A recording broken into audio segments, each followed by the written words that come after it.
बुंदी रायता पाहतोय आपण या व्हिडिओमध्ये। त्याच्यासाठी मी इथे खारी बुंदी घेतलेली आहे 1 वाटी, 1 वाटी दही घेतलेला आहे आणि काळं मीठ घेतलेलं आहे आणि साधं पण मीठ आपण याच्यामध्ये चिमूटभर घालणार आहोत। बुंदी रायता करण्यासाठी मी इथे एक भांडं घेतलेलं आहे, त्याच्यामध्ये दही घालून घ्यायचं आहे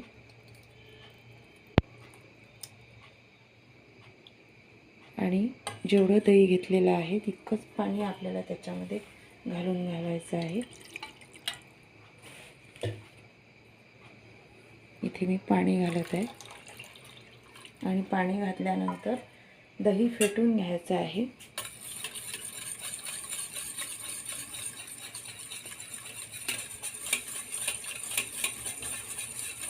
पूर्ण एकसारखं होईस्तोवर आपल्याला फिरवून घ्यायचं आहे।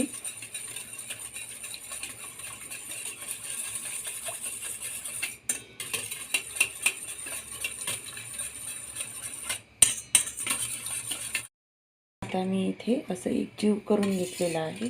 तळ्यातील सगळ्या गाठी इथे मोडून घेतलेल्या आहेत आणि एवढं पातळ केलेलं आहे। याच्यामध्ये थोडंसं मी आणखी पाणी घातलेलं होतं आणि आता याच्यामध्ये मी मीठ घालत आहे। साधं मीठ घातलेलं आहे मी आणि काळं मीठ पण घालायचं आहे चिमूटभर आणि 1 चमचा साखर त्याच्यामध्ये मी घालत आहे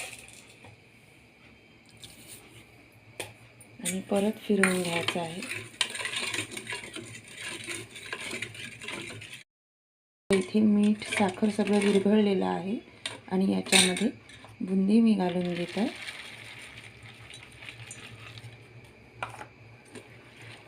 आणि आता 5 ते 7 मिनिटं आपल्याला याच्यामध्येच ही बुंदी ठेवायची आहे, म्हणजे छान फुलून वरती येईल ती। आणि आता याच्यावरती मी झाकण ठेवते।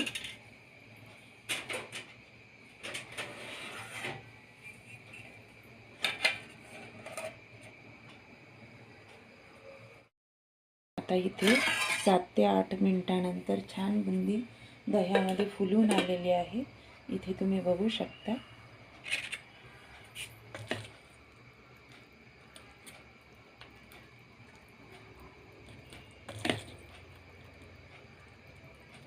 आणि आता याच्यामध्ये मी हिरवी मिरची कट करून घेतलेली आहे बारीक, ती घालायची आहे।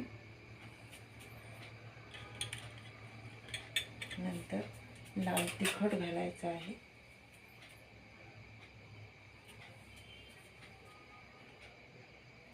भाजलेल्या जिऱ्याची पूड आहे ही।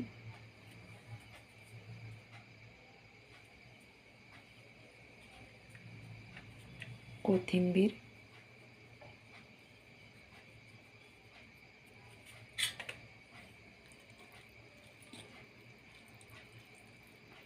आणि आता याच्यामध्ये मी चिमूटभर हिंग घालत आहे।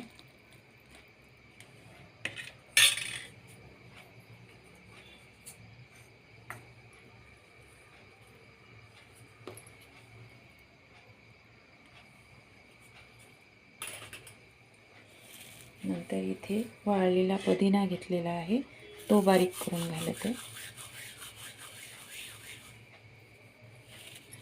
याने छान चव येईल आपल्या बुंदी रायताला।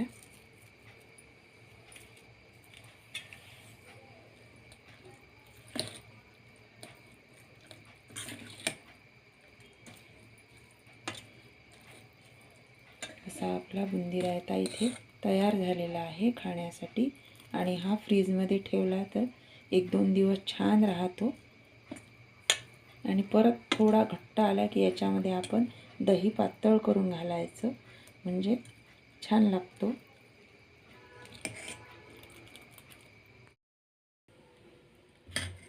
तर अशा पद्धतीने बुंदी रायता करून पहा। जेवणाची चव वाढवणारा आपला हा बुंदी रायता इथे तयार झालेला आहे आणि 1 वाटी बुंदीपासून आणि 1 वाटी फक्त दह्यापासून भरपूर झालेला आहे।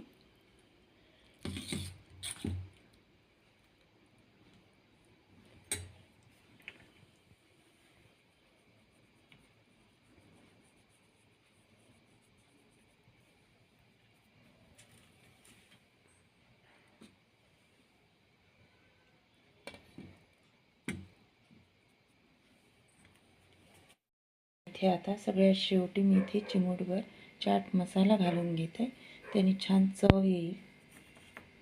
तर अशा पद्धतीने बुंदी रायता करून पहा. 1 वाटी दही आणि 1 वाटी बुंदीपासून भरपूर बुंदी रायता इथे तयार झालेला आहे आणि आंबट गोड तिखट चव या बुंदी रायताला आलेली आहे. तर व्हिडिओ पाहिल्याबद्दल सगळ्यांचे खूप खूप धन्यवाद.